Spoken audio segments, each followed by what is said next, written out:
Hey guys, welcome back over my YouTube channel learning friend. तो आज की video में हम बात करने वाले हैं, अगर आप कोई प्रॉपर्टी परचेज कर रहे हो और बेसिकली वो जो प्रॉपर्टी है वो आप कोई ज़मीन खरीद रहे हो, कोई ओपन लैंड खरीद रहे हो, आज हम उसकी बात करने वाले हैं। तो देखो, जब भी आप कोई ज़मीन खरीदने जाते हो तो जो सबसे इम्पोर्टेंट पॉइंट है, मैं आज उसी के बारे में डिस्कस करने वाला हूँ पूरी वीडियो में। मैं यहाँ आया हुआ था घूमने, तो किसी ने मुझसे पूछ लिया कि ये क्या है, तो मैं आज उसी के ऊपर बताने वाला हूँ कि वो क्या है और आपको क्या चीज़ ज़रूर देख लेनी है अगर आप कोई प्लॉट परचेज करने जा रहे हो। तो देखो, जैसे कि ये आपको ओपन लैंड दिख रही होगी, ठीक है।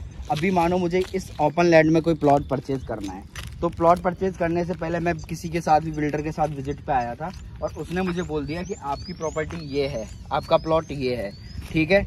मैंने उसके साथ सौदा वौदा कर लिया, उसने बता दिया मेरे को कि ठीक है, मेरी ज़मीन ये है। आने वाले 10 साल बाद, 12 साल बाद मैं जब इस प्रॉपर्टी पे आया तो मैंने देखा कि बिल्डर ने बताया था मेरी ज़मीन यहाँ है, ठीक है। थोड़ा उधर दिखाइए, मेरी ज़मीन यहाँ है। अभी आप देख पा रहे हो कि मैं इस जगह पे नहीं ढूंढ सकता कि मेरी ज़मीन कौन सी थी, कहाँ से शुरू थी, कहाँ ख़त्म थी। मेरे पास उस कॉलोनी का कोई नक्शा भी नहीं है, कुछ भी नहीं है, क्योंकि वो 10-12 साल पहले की बात है। अगर अब क्या करना है, मैं वही कह रहा हूँ, अगर आप कोई ज़मीन खरीद रहे हो ना, तो उसका कॉलोनी का पूरा एक नक्शा ले लें और उससे चेक कर लें, आइडेंटिफाई कर लें कि मेरी ज़मीन यही है। उस जगह डिमार्केशन होना ज़रूरी है। डिमार्केशन का मतलब क्या होता है कि कोई भी 4 पत्थर गड़े हुए हो सकते हैं या 4 बाउंड्री हो सकती है।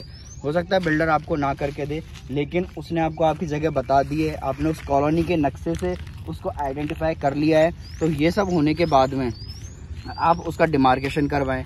अब डिमार्केशन कैसे हो सकता है, क्या हो रखा होता है, तो देखो मैं एक डिमार्केशन दिखाता हूँ आपको।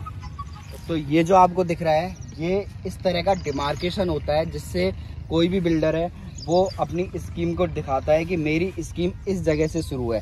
मतलब अभी आप यहाँ पे इसमें रोड देख रहे हो, देखो रोड, तो इस पॉइंट से रोड की डिस्टेंस इतनी है, ठीक है, आपको दिख ही रही है। उसके बाद जो कॉलोनी जो उसने काटी है, तो वो कॉलोनी इस पिलर से शुरू होगी और इसी तरह के 4 डिमार्केशन चारों कोने पे लगाए हुए हैं बिल्डर ने। लेकिन ये जो डिमार्केशन है, ये उसकी पूरे स्कीम का डिमार्केशन है, पर्टिकुलर प्लॉट का नहीं। तो आपकी मानो कि प्रॉपर्टी है जो रोड से 20 फीट की डिस्टेंस पे है, तो आप इस जगह से उस 20 फीट को मेज़र करोगे, उसके बाद आपका प्लॉट शुरू हो जाएगा।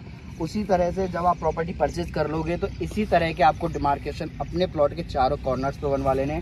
यह हालांकि एक बड़ा डिमार्केशन है, आपको इतने बड़े डिमार्केशन की रिक्वायरमेंट नहीं है।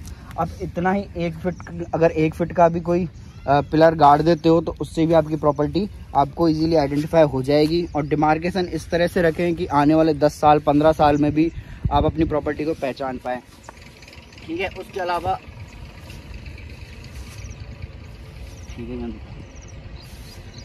उसके अलावा भी कुछ इस तरह के आप 4 पिलर भी लगा सकते हैं अपनी प्रॉपर्टी के डिमार्केशन के लिए। इससे भी आप 10 साल 12 साल बाद प्रॉपर्टी आइडेंटिफाई कर पाएंगे, ठीक है।